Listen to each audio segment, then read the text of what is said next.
Welcome to the Ringer NFL show. Sheil Kapadia here with Diante Lee and Steven Ruiz. If you're watching on FanDuel TV, thanks for joining us. If you're listening on Spotify, welcome to the Week 6 show. A lot happened, guys, but I think we're going to do some temperature checks because there were two highlight games, some temperature check games going into the weekend. Cowboys, Lions, and Ravens, Commanders. So we're going to start with those. Sound good? Let's do it. Let's get to it. All right. So let's begin in Dallas because this was the biggest story of the weekend. Now, the game was one thing. Lions completely outclassed the Cowboys. Not close, 47-9. Not a competitive game.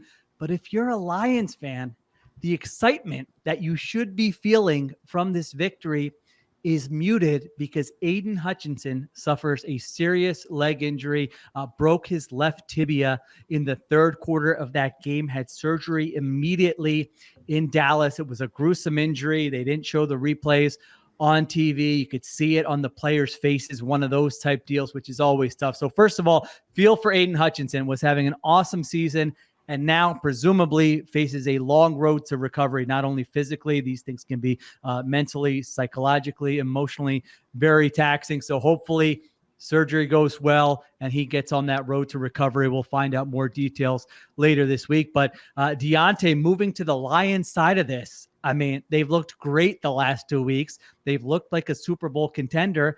But now you look at it and you say, man, you lost your best pass rusher. What do you think this means for them based on what we know right now in terms of what this team might look like going forward, their Super Bowl hopes, whether they can withstand that? A lot of things to get to after this Hutchinson injury.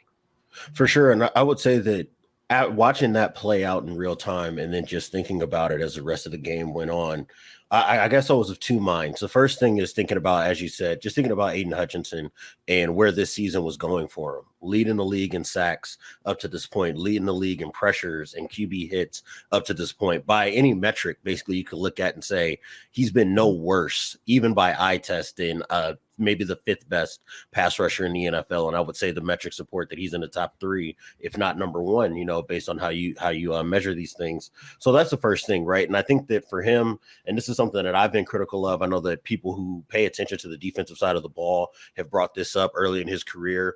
I think that the first few years of his career, he was able to kind of get hot in certain games and rack up maybe 3.5, 4 sacks in one game, finish a season with 8 or 9, and you're having questions, and you're maybe asking about where he lands in the greater picture of difference-making pass rushers. This season, though, there was nothing to doubt. The guy from week 1 had been one of the best pass rushers in the league. So you hate to see a campaign that could have possibly ended not only with playoff wins, but with him getting some personal accolades as potentially being a defensive player of the year. You feel for him from that perspective. And then when you think about his role within this team, we spent so much of the offseason talking about the investments made on the back end to try to play more man coverage. Talking about trying to develop these young linebackers, trying to find help on the defensive interior to help them not only stop the run better, but get after the passer from the interior. And all of those things, whether we acknowledged it verbally or not, all of these things were underpinned with the assumption that Aiden Hutchinson would be available, because he's really the guy that I think makes this defense go, or at least the concept of what would make this defense a high-level playoff contending, Super Bowl contending type of unit. All of that kind of leaned on this guy embodying what that Aaron Glenn, Dennis Allen style of defense is built upon, which is having a big, high-motor pass rusher, and that's exactly what he's been up to this point. So for them not to have him available, I guess I don't know where I want to put them now in the hierarchy of NFC contenders. Obviously we need to get some data points in the future, but I'm kind of curious to see, just for me, and then I want to hear from you guys as well as to where you think things land for Detroit coming off of this amazing victory, but obviously probably about as bad as you can feel coming off of a marquee signature win. Yeah, I think it's tough because the last 2 games, they have 42 points, they have 47 points. So they're averaging around 45 points per game over the last 2 games. And you can't expect that to continue. You can't expect them to roll up 40 points every week. Like, they're going up against a Brian Flores defense next week with Jared Goff and his history against Brian Flores. So that's going to be difficult to bank on. But earlier in the year, when the offense was kind of struggling and Goff got off to a slow start, this defense led by Hutchinson really carried the team. Like in that Bucs game, when I think that's the game he had the 5 sacks. I don't think that win happens without Aiden Hutchinson, or I don't think they're competitive in that game without Aiden Hutchinson kind of willing them back into it. So Right. I think their ceiling is dramatically different when they're not on their A game on offense. Now that margin for error for the offense, which is already kind of low because this was a mediocre defense with Hutchinson in there. Now it's now the margin for error is even thinner. If they're not putting up 30 or even 40 points a game against like the top competition, they're going to be in shootouts. They're not going to win these games as comfortably as they have been the last couple of weeks.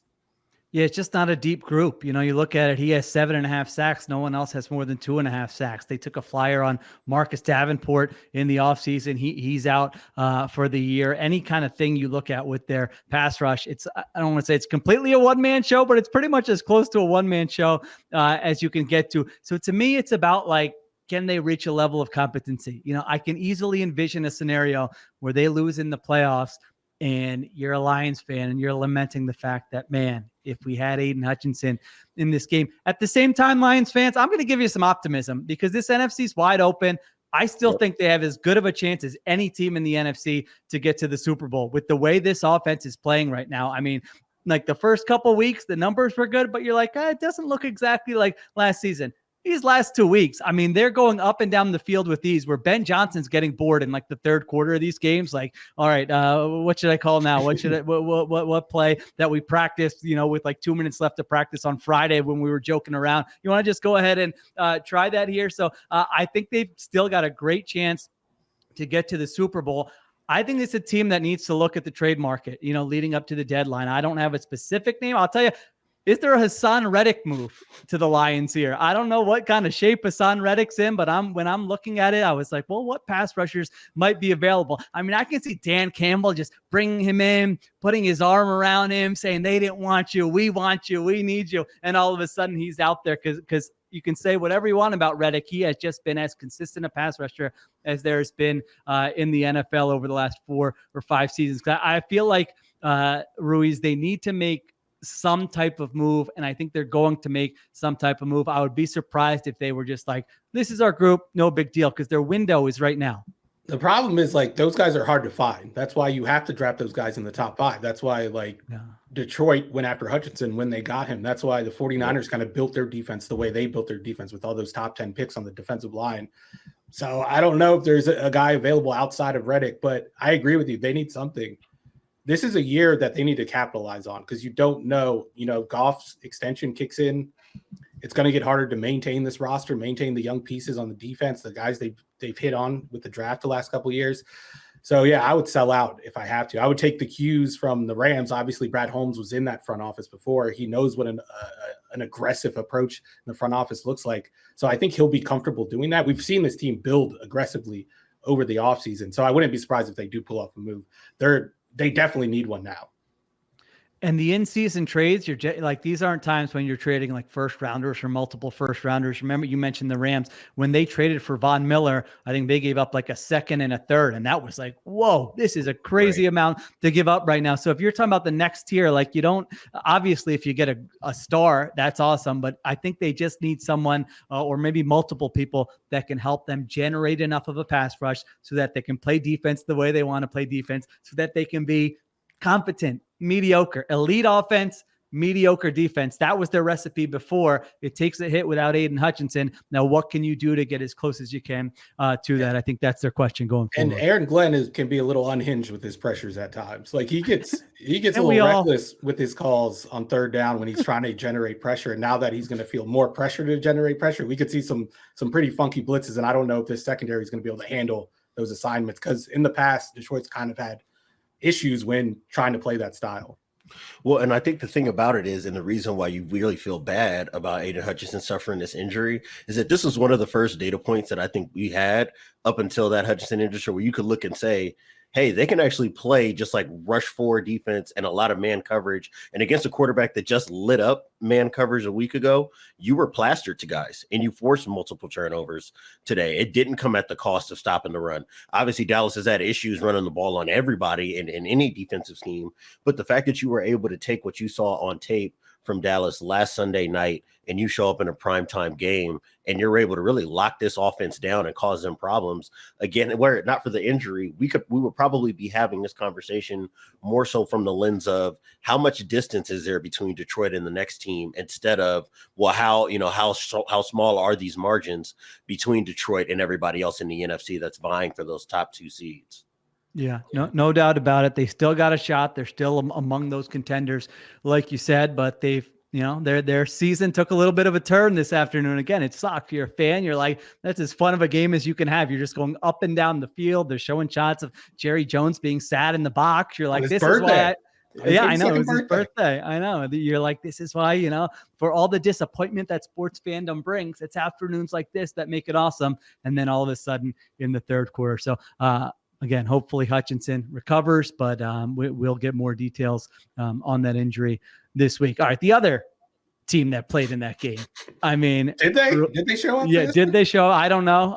It looks like a completely fraudulent team, the Dallas Cowboys. We had this conversation last week where Diante and I said, hey, the NFC's kind of wide open. Who knows? They could go on a heater and be in the mix. And Ruiz said, what are you, nuts? They got no chance to be in the mix. Ruiz, you looked pretty smart today, because that Cowboys team looked like a complete disaster. No, and I think we all have this game pegged on the Friday show, the preview show. We were like, this is like the worst possible matchup for this Cowboys offense and the type of issues they're having, and you saw it. I was kind of a week behind on my prediction that Dak Prescott would throw an interception right over the middle of the field to a safety against the Steelers. It happened against the Lions. Brian Branch got that pick and returned it for a touchdown.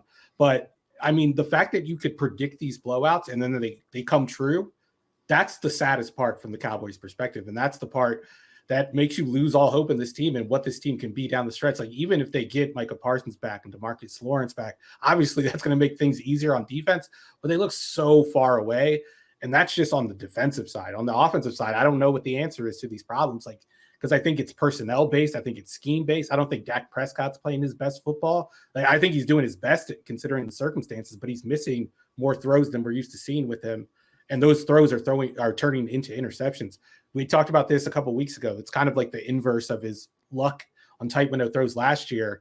Now those throws are turning into picks like they did in 2022, and we're seeing the same type of season. I don't know how you rebound from this. Like, I'm sure they'll play better down the stretch. They'll look, passable by the time December rolls around. This is a division that's wide open. They're not out of it by any means, but they have a negative 42 point differential at this point. Here's a list of teams in the NFC that have a worse point differential: the Carolina Panthers and the Rams. That's it. Ooh. That's the end of the list. The Giants have a better one. The Eagles, for all their problems, have a way better one at -6.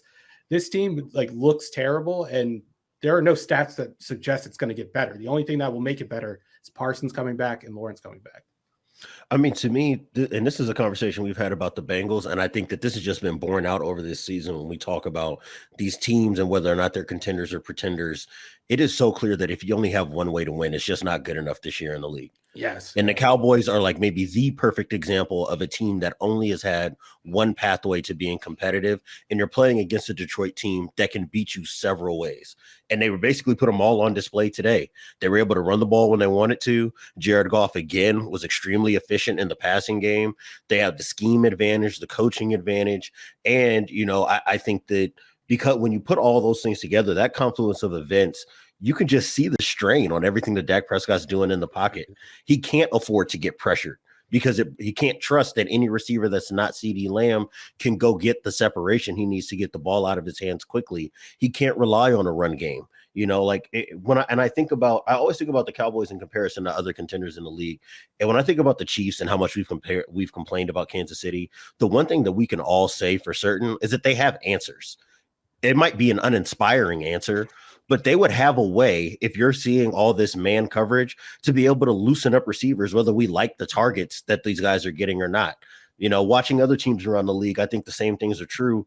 When you watch the Cowboys, it's so clear that Detroit just felt like, hey, they might get us on a couple 10 to 15-yard completions, but we know all their stuff. It's not going to change. You know who they want to target and when they want to target them. You know who they trust in what situation, and you know that the run game's not a threat. And even for a defensive backfield that's had its struggles this year, you could just see the confidence in how they played. And I would say, like, outside of like a handful of like designed motion and the crosser and mesh concepts where they were able to get guys loose, you didn't see many guys open down the field for Dallas today. And that's just emblematic to the way they've built this team and how obvious some of these holes are.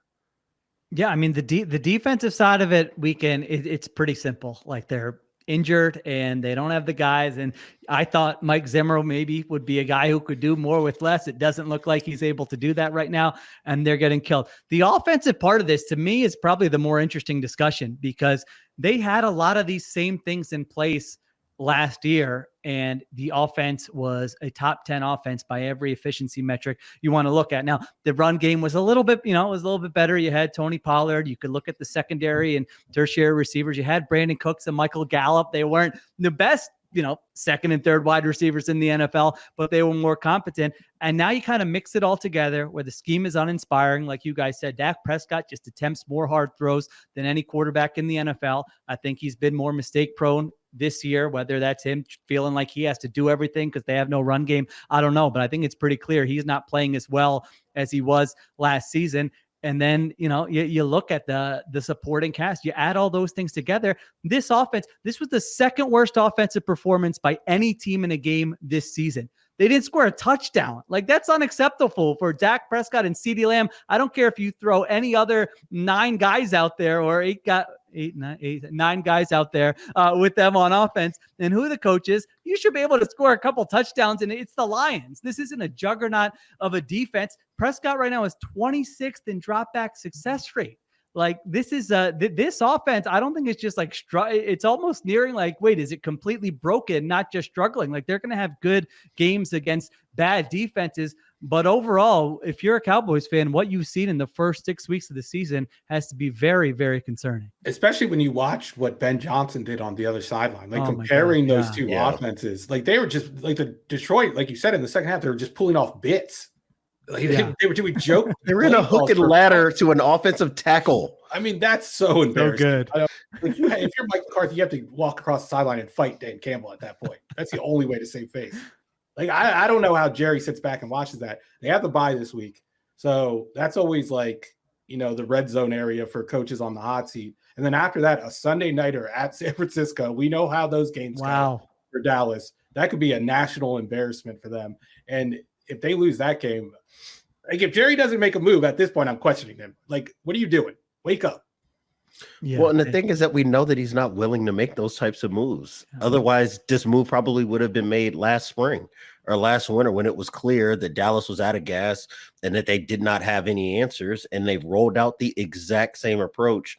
And now that we do have injuries on the defensive side, there's nowhere for Mike McCarthy's issues to hide right now.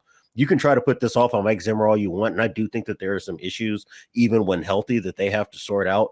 But it's very clear that at this point now, Mike McCarthy is failing his quarterback very similarly to how people felt like he was letting Aaron Rodgers down in his prime in Green Bay. And this is the third time he's hired a defensive coordinator, and the third time he's opted for a veteran one that many people would say are probably past their prime. I think it was Mike Nolan was his first defensive coordinator. That was a disaster in year one, if you remember that.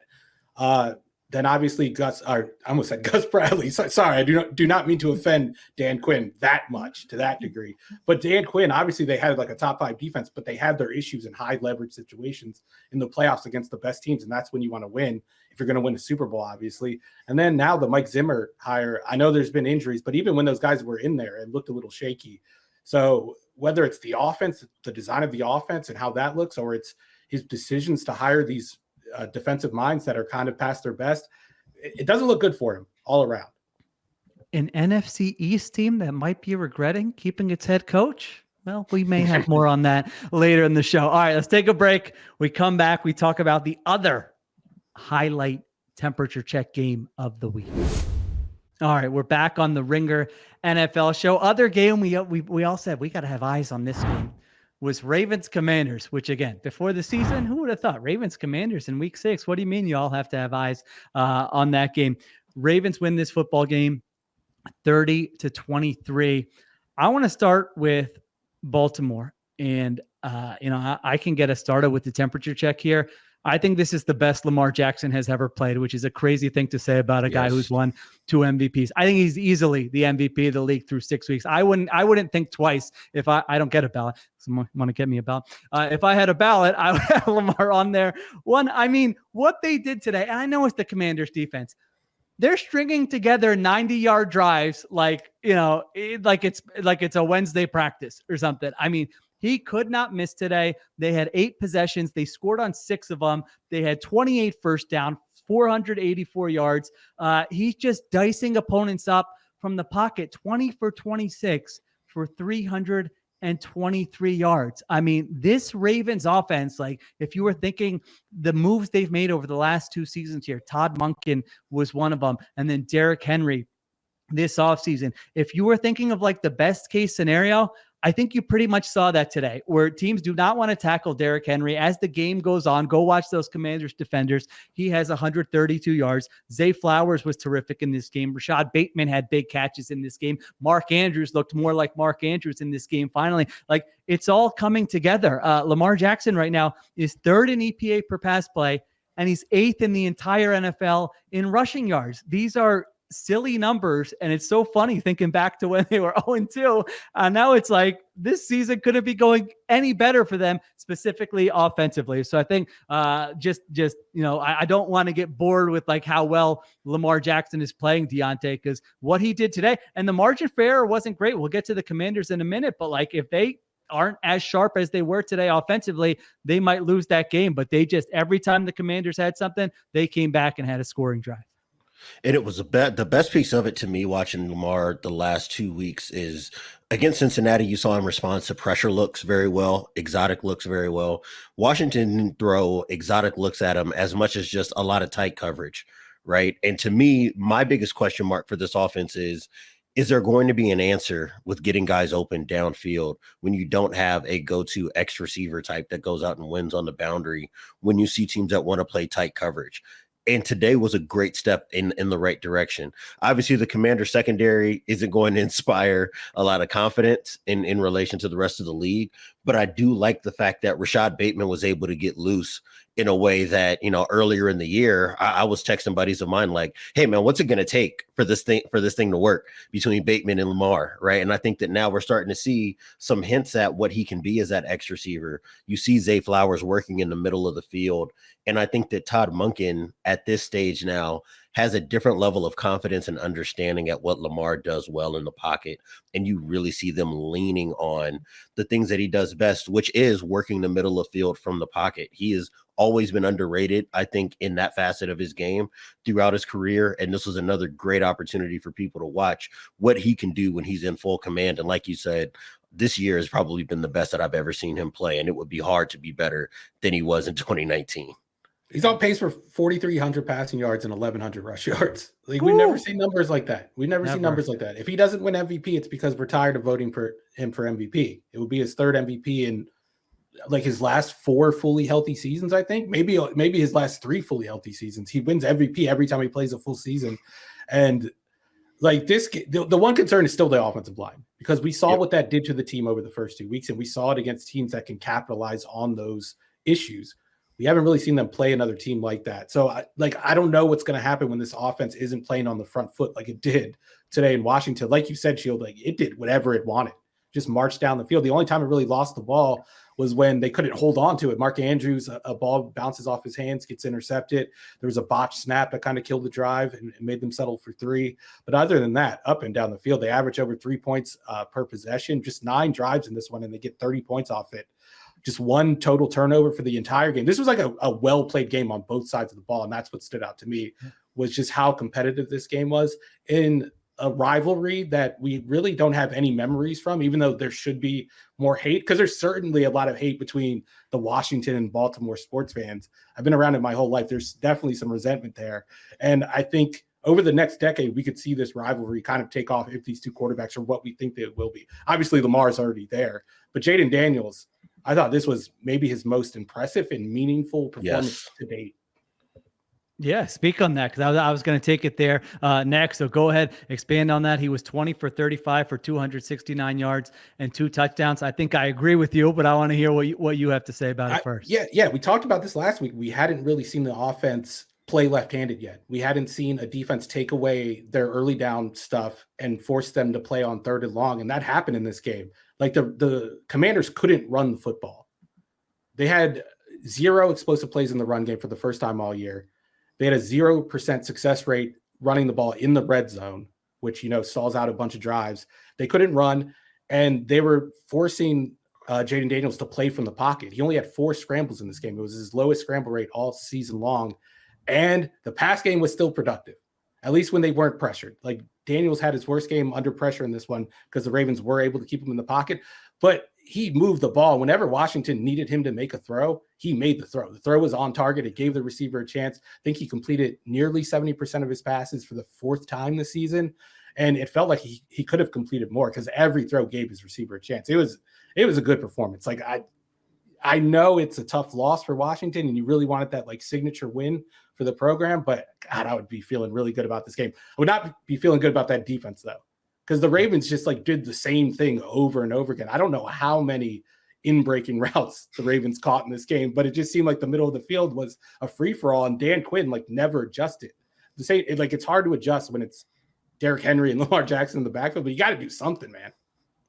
Yeah, that's why I almost give everybody like a mulligan against the Ravens. I don't know what the right answer is, especially with their personnel. I'm with you. Try different stuff, but have Chris Jones, Max Crosby. Yeah, right. Yeah, if you have guys up front who can just dominate, that's one. But man, I'm with you with Jaden Daniels. I thought he was fantastic in this game.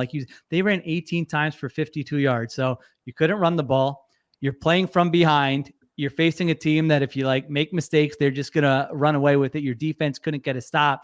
And they're just in that game the entire time, going back and forth. I thought he was making throws on the move. He's making high degree of difficulty throws. He's a really smart player. Like he dirted the ball. I think it was the end of the first half, I want to say.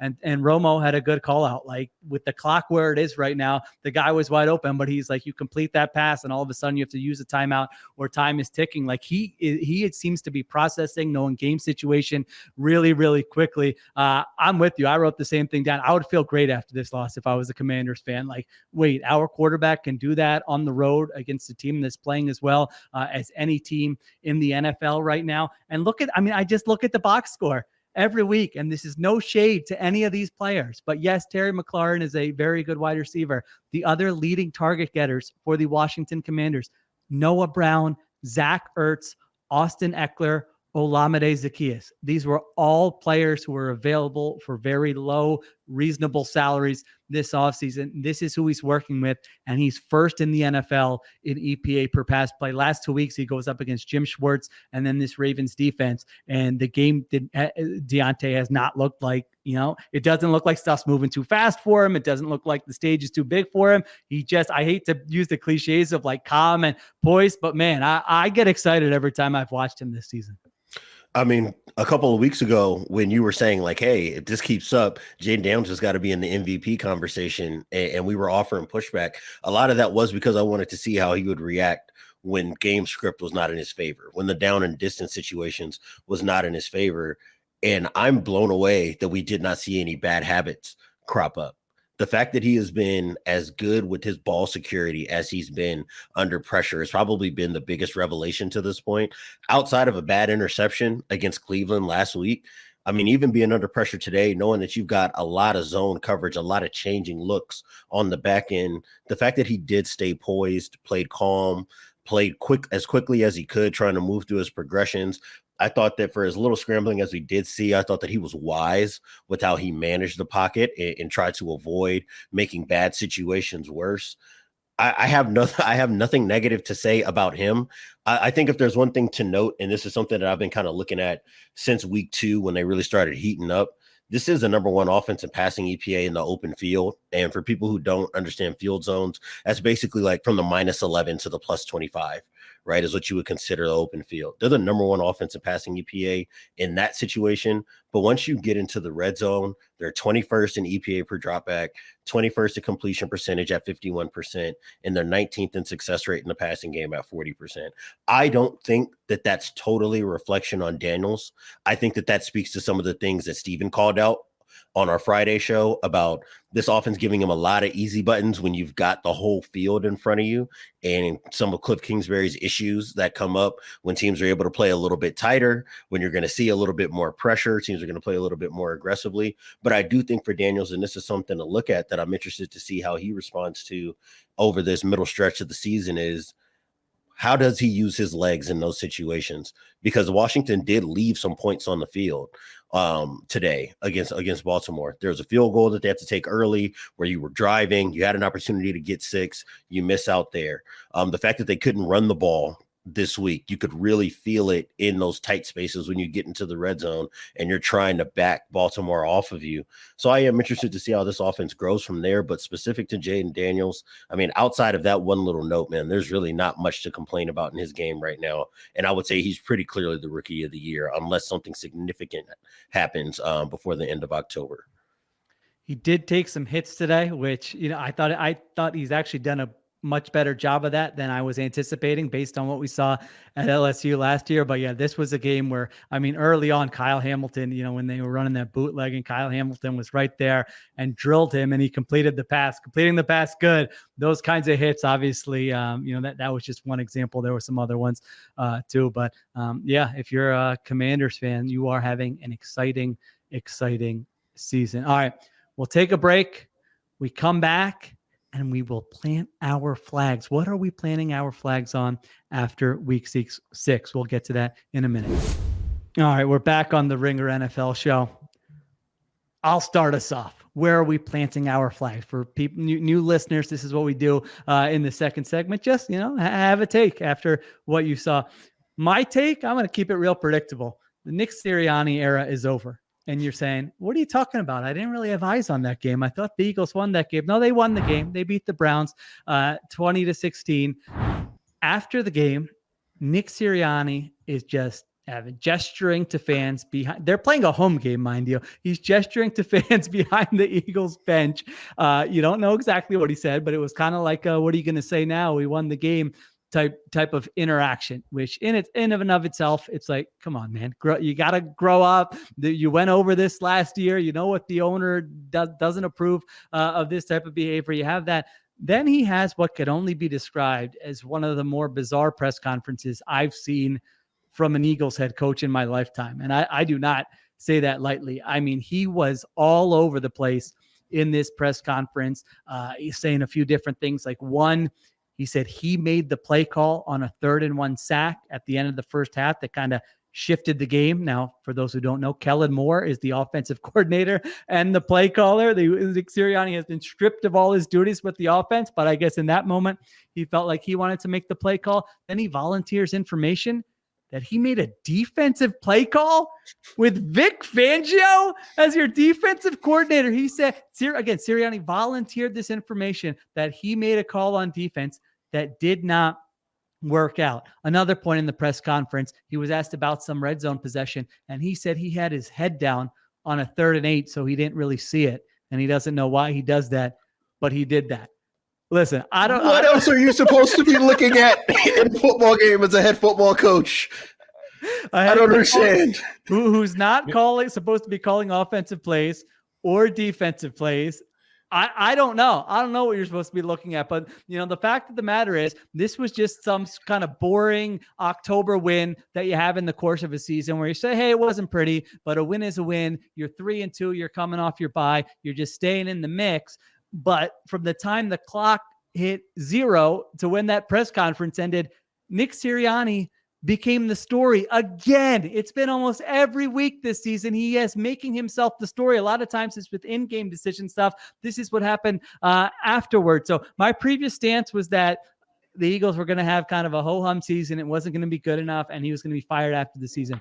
I really don't know now if he's going to last this season. If this is what you're looking like coming out of the bye and you're already having these issues even after the team wins. I can't imagine ownership is looking at this saying, we feel confident that he's going to be our leader of the future. So Diante, I know you were plugged in to some of this. I feel like you were biting your tongue there. You just wanted to yell at 4 different moments as I was talking, but this is like it feels like a new low in what has been a season of lows for the head coach.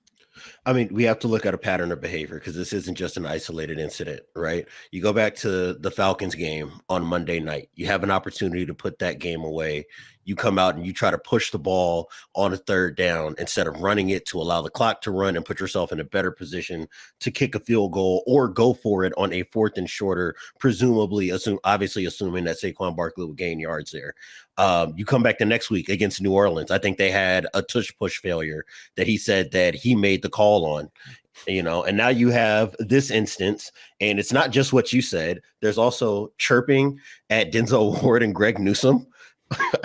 For reasons that are still unknown to me. You have the face in the crowd and giving them the what for after a nail-biting kind of win over a team that we think is probably about as adrift as there is in the NFL in Cleveland right now.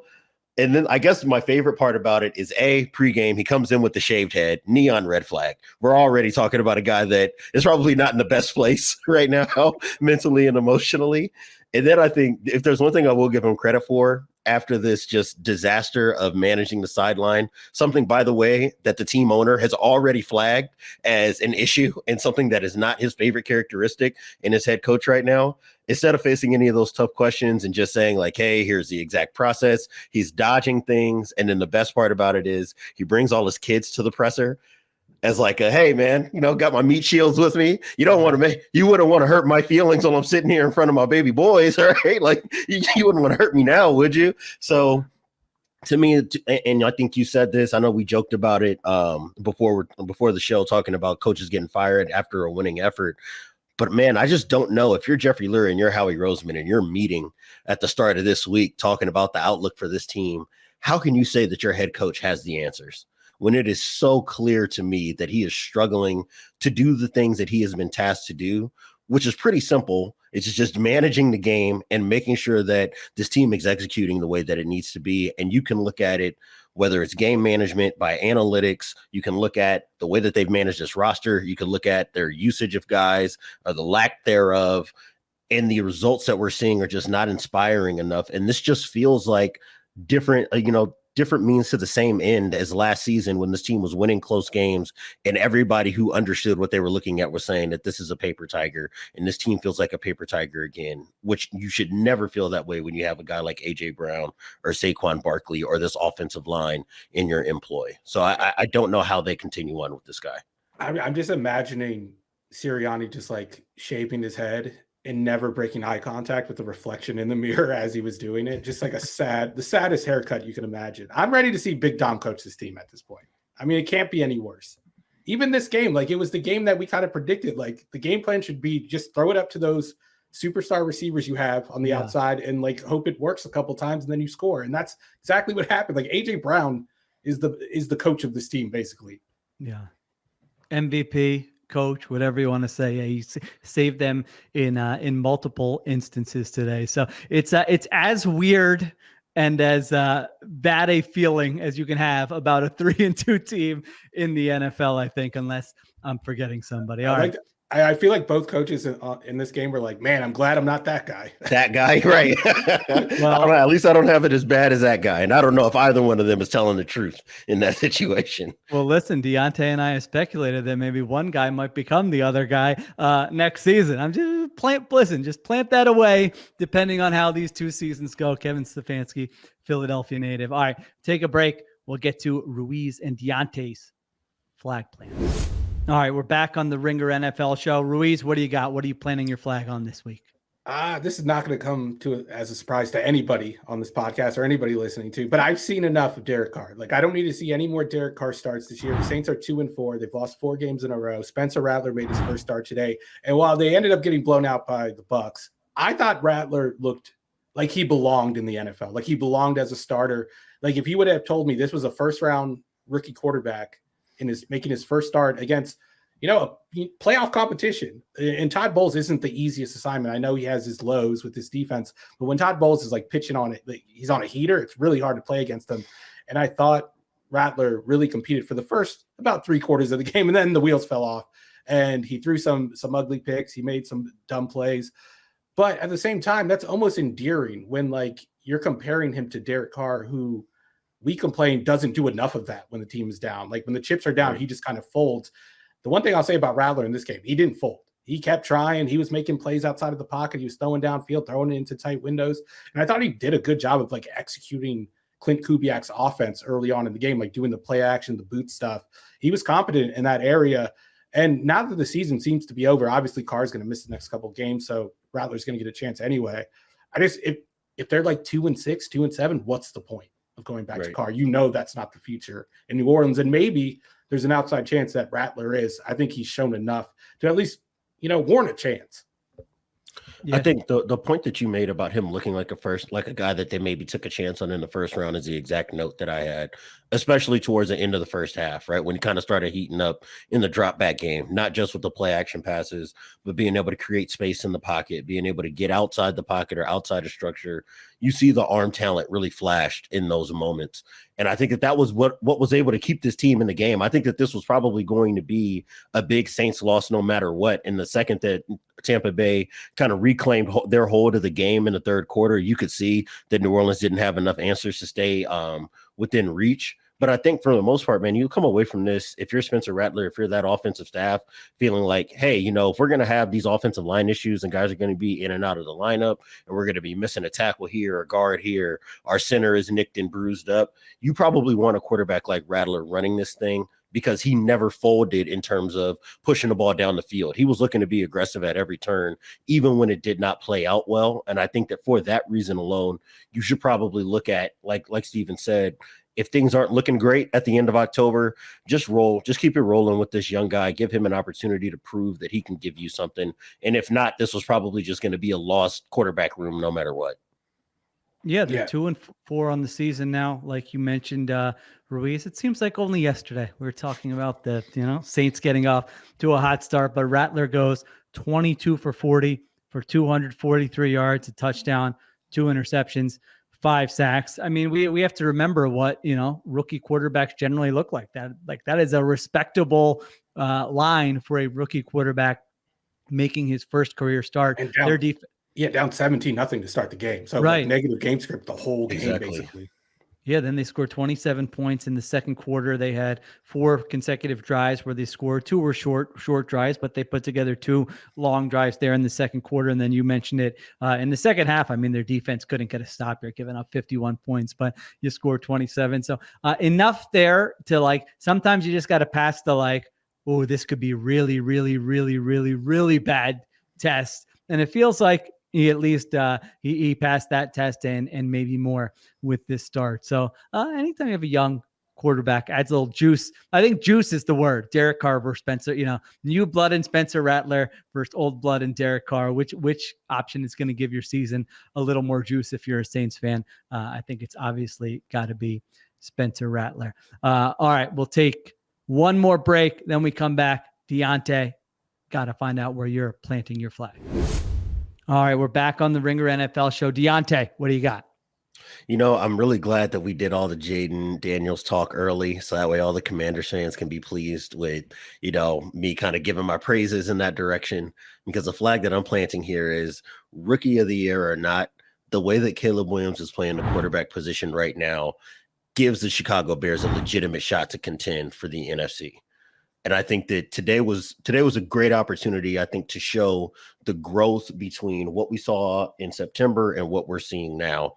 Two of the things that he's really struggled with up to this point in the year has been taking sacks that he didn't need to take and forcing the ball in ways that he didn't need to against tight coverage. And if there's one thing that we know about Ryan Nielsen is that he likes to play man and he wants to use big bodies up front to try to make the quarterback uncomfortable. And I think that Caleb Williams handled himself probably his best that he has all game, even if the numbers as far as yardage does not reflect that. I thought that he was great in the red zone against tight man coverage. That's where you can really see the changing of arm angles, the ability to extend and get away from pressure being able to force the ball, up the sideline or in the seams, versus a closing defender. And then I think in the open field, what you saw was some sack avoidance that we didn't see earlier in the year. And a lot of that comes back to being decisive, knowing when to tuck the ball and run. I thought we saw some really good Caleb Williams scrambles. And I think that now that they've got a little bit more complementary football happening around him in terms of building on this run game, having Keenan Allen healthy to give him another outlet to get the ball out quickly to, we're starting to see the Chicago Bears team that we maybe, kind of talked about potentially being a sleeper in the NFC. That's exactly what this team looks like right now. And basically since the end of that Texans game, we've been looking at a quarterback operating on a pretty high level. I feel like so much of the talk, especially before the draft and over the first couple of weeks when he struggled, is about how he extends plays and holds on to the ball. But the thing that's been most impressive to me, especially over the last couple of weeks, is how quickly from the moment he decides to make a throw to the moment it gets to the receiver's hands, how quick that is. It's like an instant. Yes. I think that's the thing that stood out is his quick game accuracy, not only like where he's placing the ball, but how quickly he's getting the ball there and the pace he puts on the ball. That's true arm talent. Like there are quarterbacks in this league that can throw a bullet, but they have to put their whole body into it and they sacrifice precision to get the ball there in a hurry. I think Baker Mayfield is probably the best example out of anybody. Kirk Cousins is another person who, gets off his center line and his head is going to the side because he's putting so much into throws just to get it out to the sideline. But not with Caleb. Like it's there in an instant. It's like, you remember those like old thing? I don't know. They might still have them, but like the drive-through ATMs at the bank where like they had the little capsule that goes up the tube and shoots back to the bank teller. That's like how he throws the football and delivers the football in the quick game. It's amazing to watch. Yeah, this was, Caleb Williams was 23 for 29, 226 yards. But I think the more important question we have to make an executive decision on here is Shane Waldron off of fraud watch after this game or not yet? I thought this was I'll give my take. I thought this was a nice combination of Caleb Williams playing really well, them scheming up some nice stuff offensively, and then the defense. I mean, their defense was down some other, good players, and you wouldn't have known it from that performance like that. That is a defense that just shows up week after week after week, and it just seems really tough to play against that defense. So I'm with you, Diante, that this felt like a complete sort of game that they had been searching for this season. And really, you could make the case that it's been back-to-back weeks here. This offensive performance based on EPA per drive was not only the best offensive performance by any team in week 6, the Bears' best offensive performance since 2018. So if you're a Bears fan looking to get excited about Caleb Williams, this is his 5th game, 6th. It's week 6 of his rookie season, and it's better than anything you've produced in the last 5 seasons. That's pretty exciting. But come on, Diante, Waldron was pretty good today, right? Ruiz was shaking his head. He was. I'm not going to say. Yeah, I was going to say. I'm not going to say that he's a good play caller now, but I will say he's off of fraud watch because we're starting to see more Roma Denze getting targets in the middle of the field. And if there's one reason not to take him off fraud watch, it's the fact that it required getting Keenan Allen back at this age for him to kind of suss out how to deploy his collection of receivers. But I do think that now that he has his full complement of guys, and we've seen breakouts from DJ Moore, that lets you know, like, okay, Shane Waldron does understand how to get a dynamic athlete like DJ Moore the ball on the move. You see Roma Dunze work in the middle of the field, working the ball in tight windows, and giving him some ball winning opportunities on the perimeter as well. And then having Keenan Allen as that kind of third and short, quick outlet. We saw that 4th and 3 late in the game for them to seal it. To speak to what Steven's bringing up with Caleb Williams' velocity, he's able to pin that ball on a guy like Keenan Allen. And there are really not, for all the issues that you might have with Keenan Allen's athleticism, there are not a lot of guys in the league that are better at making like a contested hands catch on a ball with that kind of velocity than Keenan. And I think that from Waldron's perspective, it's got to give him some relief to know that he has that available to him, and that you have a rookie quarterback who understands how to use the guys that are playing around him on the perimeter. This was a good Cole Kmet game as well. So like I said, I think that in terms of complementary football, they found something in the run game the last 2 weeks. These have definitely been some softer fronts that they've been running into, basically from the Colts game on. But I do think that they're finding some things for DeAndre Swift and Roschon Johnson. And now that you're seeing Caleb Williams really tamp down on the negative plays, you're starting to see a football team that can beat you in multiple ways, which is something that we've been harping on this show. This is one of those teams that I think is starting to show that they're capable of winning games more so than just, hey, getting to the quarterback on the defensive end, forcing turnovers the ways that they have been this year. They can run the ball a little bit, and I think that they're spreading the love in the passing game in a way that should be really, really encouraging if you're a Bears fan. Yeah, the level of competition is the reason I was kind of hesitant to take them off of Fraud Watch. But now that I'm looking at their schedule coming up, I'm rescinding my skepticism. They get Dan Quinn after a bye. They get the Cardinals defense. I've already been on record with my feelings on the Cardinals defense, which didn't look any better today against the Packers. And then they get the Patriots defense that just almost gave up 50 points to Bobby Slowick, another Fraud Watch member. So I don't know. They could go on a run here. And in a month when they play the Packers in mid-November, I think that could be a huge game. I wouldn't be surprised if the Bears are, what are they, 7-2 if they win those? They can be in the games? hunt for the NFC North going into November. That NFC North is wild right now. I mean, Vikings are undefeated. Lions looked fantastic. Packers looked really good today. They're in last place. The Packers are in last place with a top 10 defense and a top 10 offense by EPA. Yeah, and they looked awesome today. They blew the Cardinals out. So NFC North, a lot to be determined in the weeks ahead, but nice win, complete win for the Chicago Bears in London. All right. Appreciate everyone watching on FanDuel TV. For more, you can check us out on Spotify or Ringer NFL on YouTube. Don't forget Ringer NFL on YouTube. You can catch us there as well, or wherever you get your podcasts. And to everyone else, we'll be back in a minute to hand out some awards. All right, we're back on the Ringer NFL show. It is awards time. I'm excited. I feel like we're going to have some good ones today. You know, we hit on some key games, but we didn't get to all of them. This is the portion of the show we can hand out awards, superlatives for anything we want. Most of mine just don't make sense at all, but that's okay. It's just a way to get a takeoff where you need to get a takeoff. All right, Ruiz, start us off. What do you got? What's your first award? For a second straight week, I'm giving the Patriots the Look, I Get It award. Last week, I gave it to them for holding Drake May out, and then obviously they went against that and named him the starter a couple days later. But now that I've seen him play in this mess of a Patriots offense, I get it now. I get why they replaced Jacoby Brissett with him. He made this offense look viable for the first time in a few weeks, and he threw 3 touchdowns against the Texans. And on an offense that's very overmatched, Jacoby Brissett had 2 touchdowns all season long. So he's already passed them in touchdown passes in one game against the toughest competition arguably to date.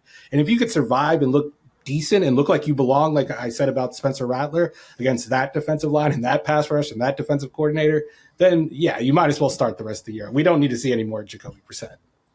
There you go. Drake May time. He was 20 for 33, 243 yards, 3 touchdowns, 2 interceptions, 4 sacks. So yeah, I mean, he didn't completely beat the Sam Darnold allegations. I will say that he looked a little Darnoldish in this game at times, but he settled into the game. Remind the people, what are the Sam Darnold allegations? You know, overthrowing passes, running into sacks, a couple of bad interceptions. But no, he settled into this game and he looked a lot more comfortable in the second half. And once he got into a rhythm, the offense, like I said, looked viable. When's the last time a Patriots passing game has looked viable?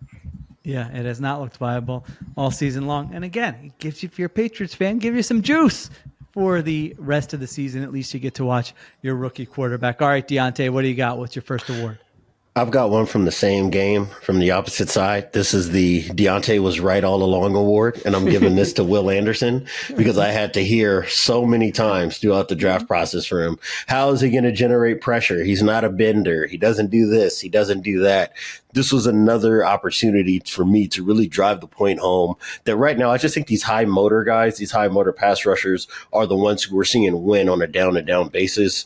I think that obviously there are some things as far as like work ethic with him and just twitchiness and how he gets out of his stance. It's a little bit unique to him. But at the end of the day, this guy isn't winning with the kind of pass rush moves that you're going to see, you know, clipped together and put together for an edit for some pass rush specialist coach, you know, to try to replicate with his high school and college level kids. This is just a guy who knows how to win. And you saw that today. I would say that Houston all the way across the board, they had very clearly picked out the fish, and it was New England's right tackle today. We saw just about everybody get a quarterback hit who lined up across from New England's right tackle today. And that's obviously been an issue for them throughout the year. But I think that if you look at not just today, but just this season so far, throughout the first 6 weeks, Will Anderson has been, I think, outside of maybe Derek Stingley, has been the linchpin of Houston's defense. And he's playing about as well as anybody in the league on that side of the ball.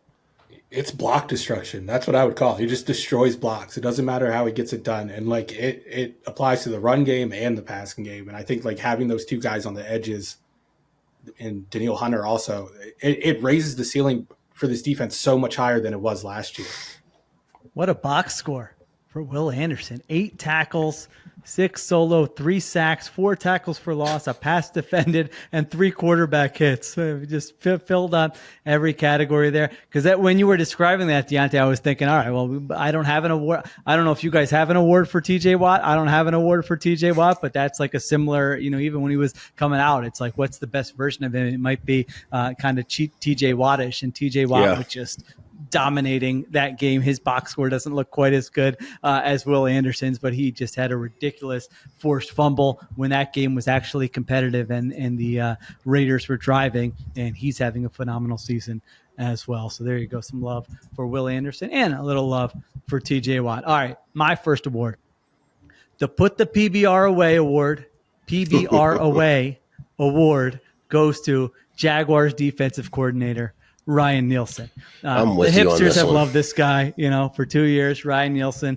Oh my gosh, I know their metrics aren't good, but you got to see what Ryan Nielsen's doing with the Falcons. Oh, he's replacing Mike Caldwell in Jacksonville. It's going to be an upgrade. He's even got the mustache. He's playing into the hipster bit with that mustache he's been growing all season long. But the problem is this defense is garbanzo beans. I know they don't have a lot of players. I know they've had injuries.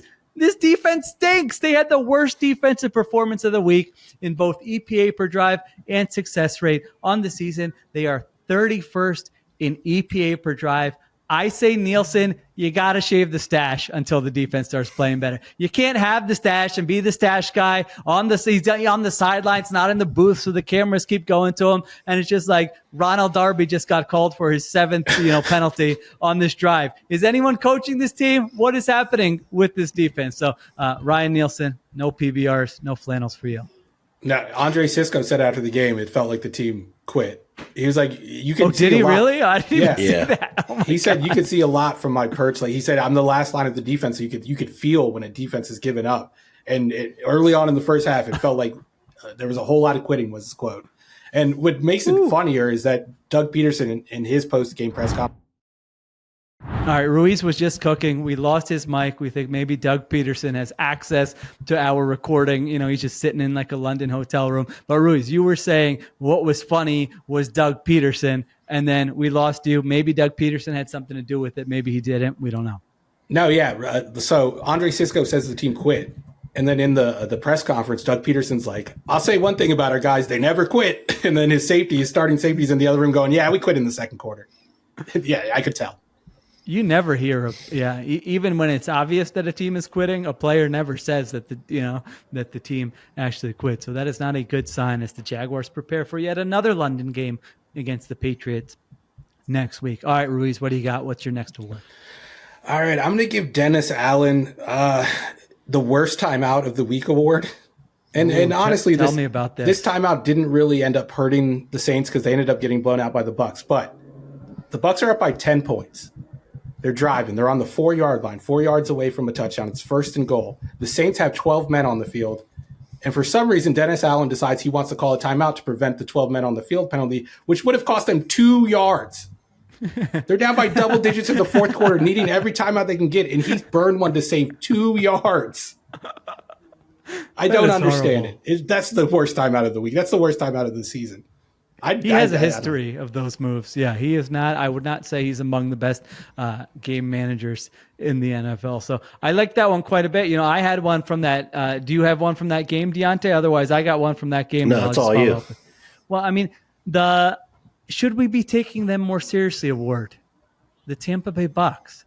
I don't know. You guys tell me. They had 594 yards of offense today most by any team in a game this season. I feel like we fluctuate on Liam Cohen kind of week in and week out, but I would say overall it's been an upgrade, and it's been a pretty good experience. So the Bucs right now, I mean, they look like a very good team. I mean, the game they lost last week was against the Falcons, where they're in control of that game late, and they kind of blow it there. But overall, Tampa Bay is 4-2 with a plus 37 point differential. If you're not an NFC North team, that's really good in the NFC. So, Ruiz, what do you think? This version of the Tampa Bay Bucs, should we be taking them more seriously? I have an award for Liam Cohen. I'm going to give him the all right, I see where this is going, and I'm going to nip it in the bud right now award. Because Baker Mayfield almost blew this game in the second quarter. They're up by 17, and then he throws 3 interceptions in the second quarter alone and lets the Saints get back into it and take a lead. He almost threw a 4th on the 2-minute drill at the end of the half. In the second half, Liam Cohen said, "Yeah, you're not losing this game, Baker." They run for 220 yards in the second half alone. 220 yards. They finished with 277. Baker in the second half threw 6 passes. He was 5 for 6. 4 of them were behind the line of scrimmage. On those 4 plays, they averaged 20 yards per play.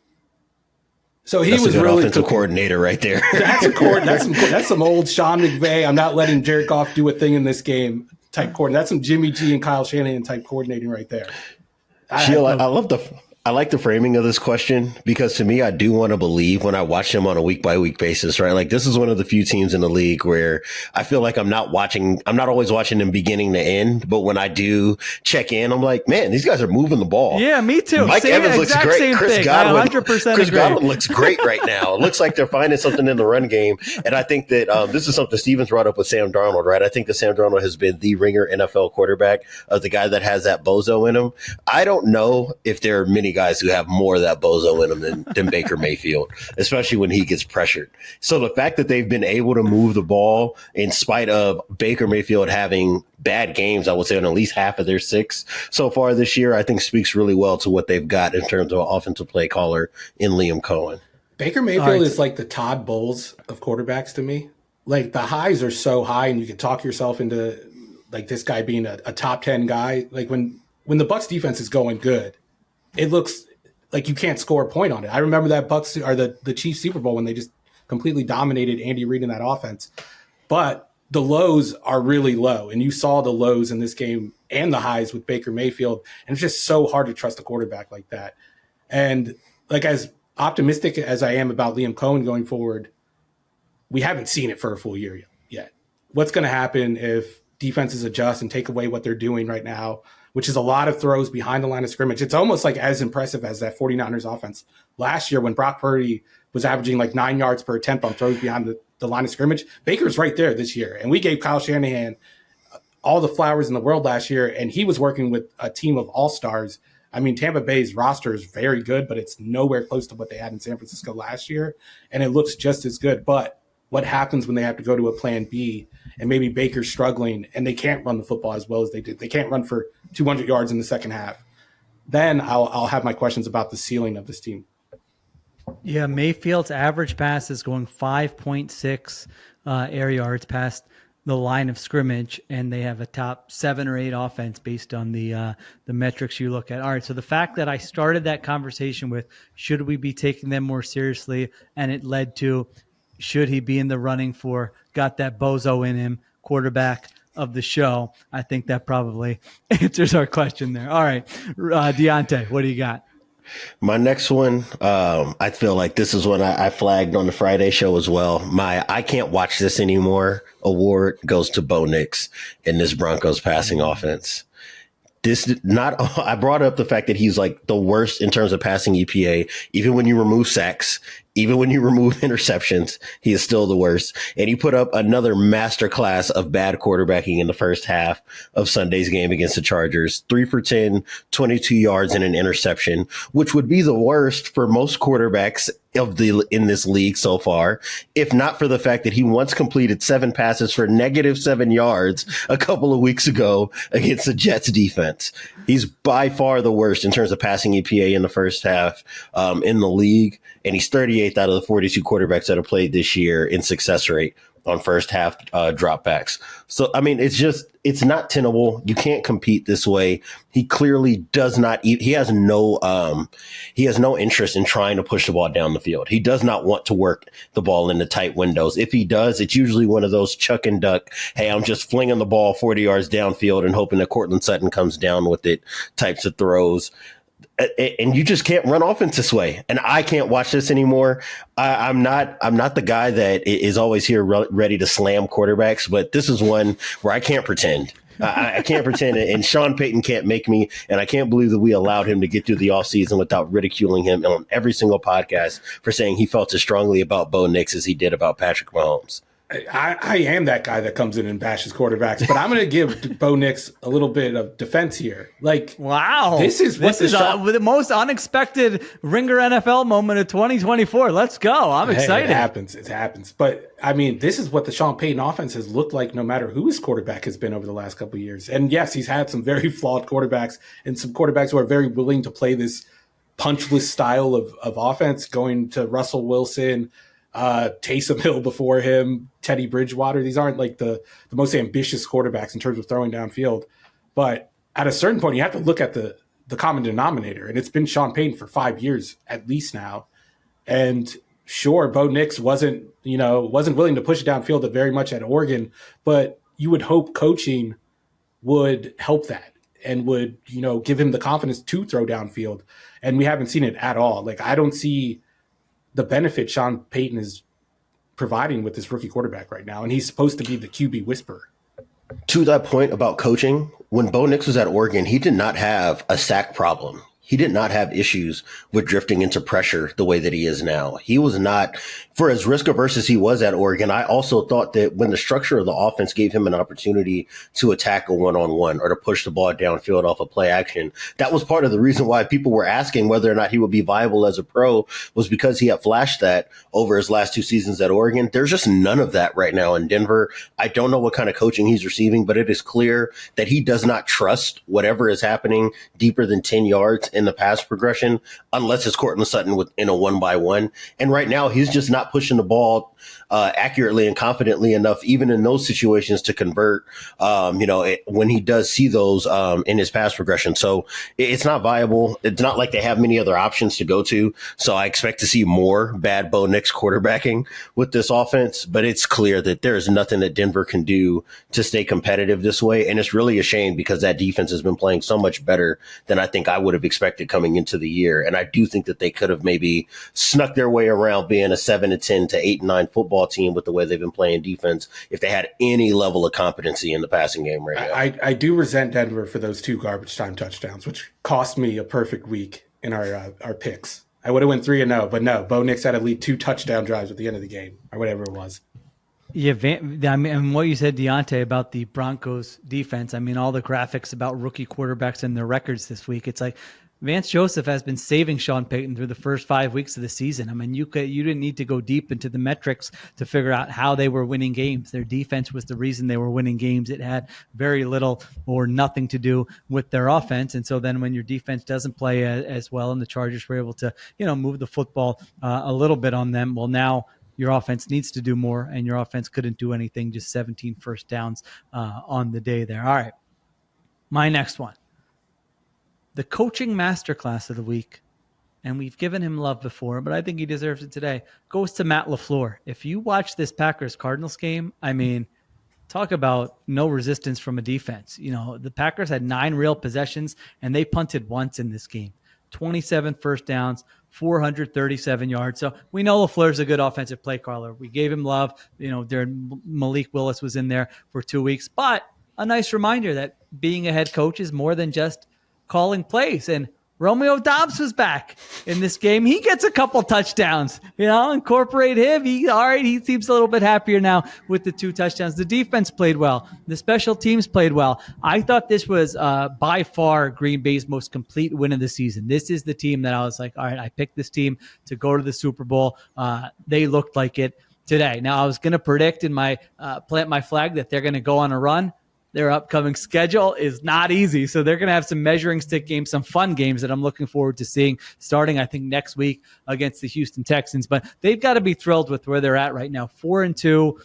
Love, if you were wondering, all right, what's he going to look like when he comes back healthy? He's still not taking sacks. He's still making high-level throws. And, then he just throws up a prayer, and Romeo Doubs comes down with it for the touchdown. So it's like all the different elements that you would hope to see from a Packers team came together today. And the Cardinals were able to take away the run game for the Packers. They were able to take away the middle of the field for the most part. And Jordan Love still averaged 0.5 EPA per pass. Like, this was a team that was forced to play left-handed, like we said, and they were one of the few teams that was able to do it and able to do it at such a high level that the game wasn't even competitive for most of the game. So, yeah, I'm really excited about this Packers team and where it's going, especially after what we saw last year, where it was in the first half of the season, where it was at the end of the season. And the reason why you're so optimistic that they are going to get better is that LaFleur is a top 5 coach in this league. And like I said last week, I might take him over everyone else in the league at this point. Yeah, no, he's done a fantastic job through the first 6 weeks. All right. Do you have any more? Does anybody have any more? Ruiz, do you need to? I've got one more unserious one. I've got one more unserious one. This one is called the Find Some Greener Grass Award, and I am giving that to Max Crosby after the shove of Mike Caldwell coming off the field.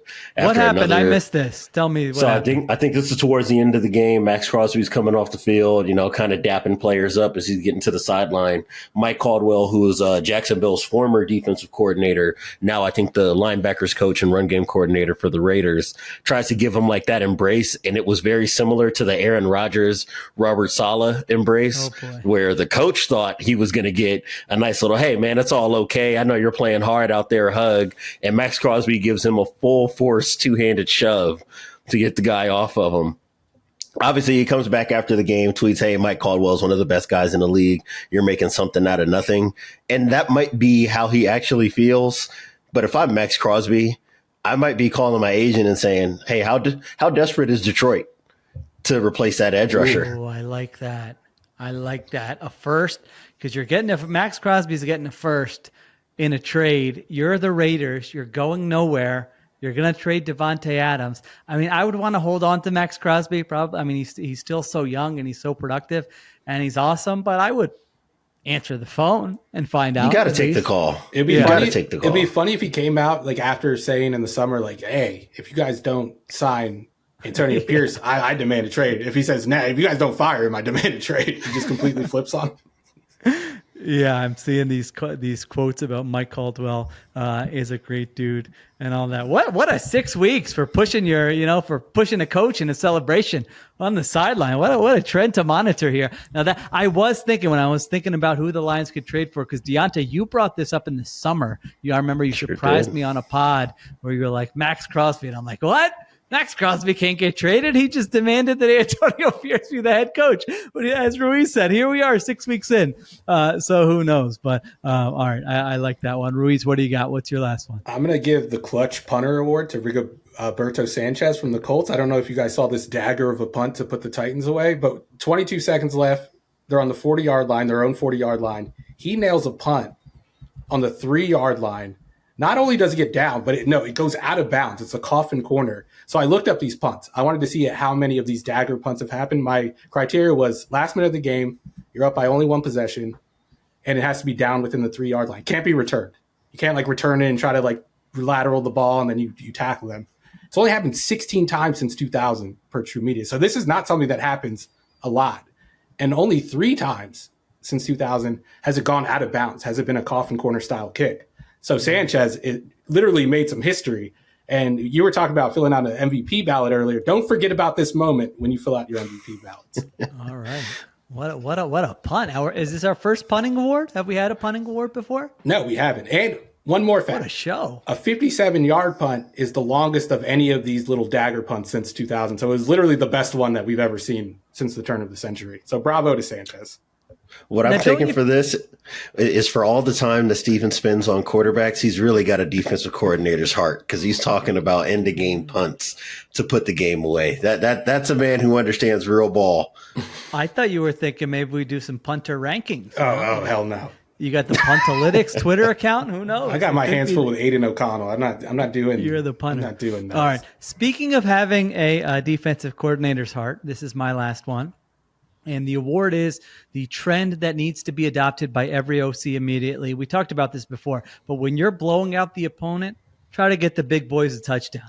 This is what Ben Johnson was doing today. He said, who wants Taylor Decker, Penei Sewell, who wants a touchdown? Just calling all kinds of nonsense to try to get these guys a score. Great way to keep me invested in a blowout. I want to keep watching because I want to see if those guys are going to get a touchdown. So Ben Johnson has been on fire, following up last season, turning down the Commanders and other job offers, and then coming back and now looking at this Lions offense that's one of the best in the NFL. But to your point about Ruiz maybe having a defensive coordinator soul, I feel like Ben Johnson might, because I don't know if you guys have noticed this. He looks mad and cranky every game on the sideline. Like even today, I'm looking at him. I'm like, your team is going up and down the field. Why does this guy look so upset? And I'm like, maybe he's got a defensive coordinator soul, and that's why he's not going to be sitting there smiling and like doing celebrations with the players. So maybe he's the defensive coordinator's offensive coordinator. That really should have been my award. I finally got to it at the end of the show. Award for the defensive coordinator's offensive coordinator goes to Ben Johnson. Diante is our resident defensive coordinator. What do you make of this? I love it. And I think that this is fitting because this is also a guy who, for all the bells and whistles that we talk about in the passing game that he brings to the table, the thing that I love about him most is that he understands I got big body movers up front. So when it's time to move some bodies, I know what I need to do. And the thing that I loved about him most, and this is probably something that's more anecdotal than about like any analytics or stats, but a big concern of mine is always hot offensive coordinator, knows he's probably going to get the head coaching gig that he's after. And now he spends the season before he gets that gig trying to be too fancy. I'm going to show you how perfect I can be of a quarterback whisperer. And I do think there was maybe a little bit of that to open the year. And then you get some really bad Jared Goff turnovers, and they come out of that Bucs game saying, you know what?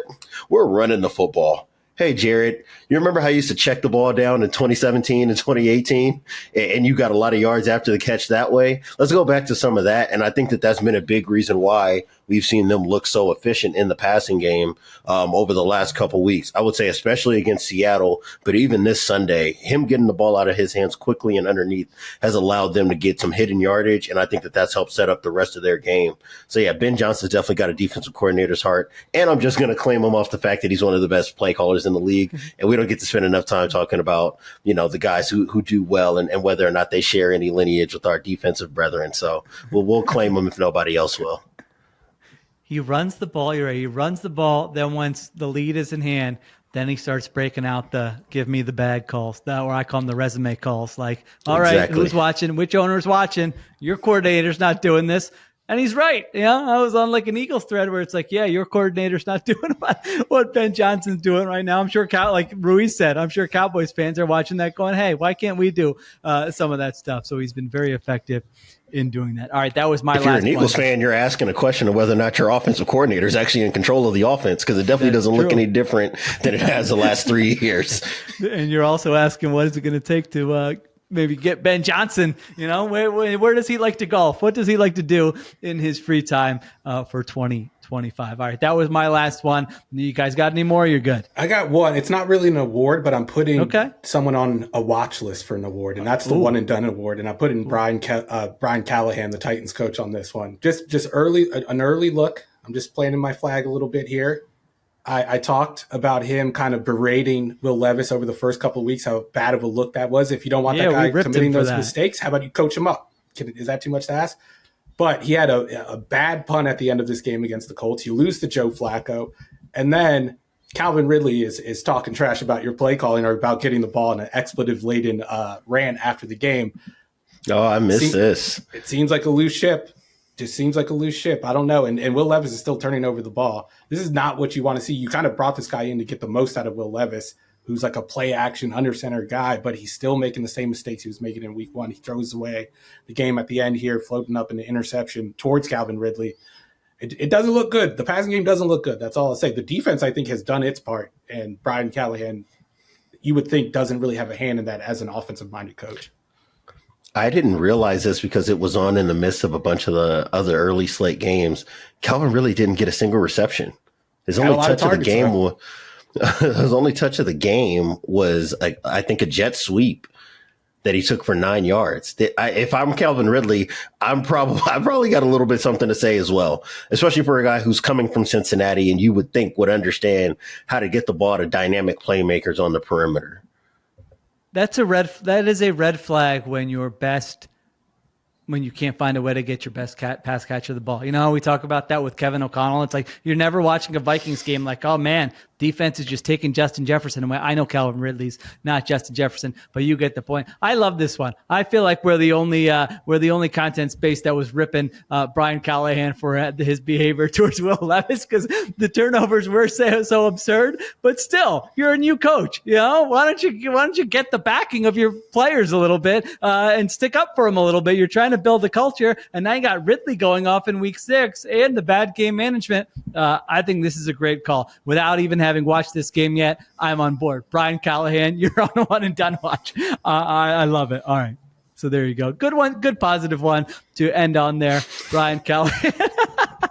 How many people did we fire tonight? We're firing people, benching people. Listen, it's week 6. It's getting late here. We're a third of the way through the season. It's not the sample sizes are getting bigger. All right. Thank you to Diante Lee and Stephen Ruiz. Thank you to Christopher Sutton for producing additional production supervision by Conor Nevins and Arjuna Ramgopal and our friend Dan Comer. We will be back later this week on the Ringer NFL show. Everyone have a good week. We'll talk to you soon.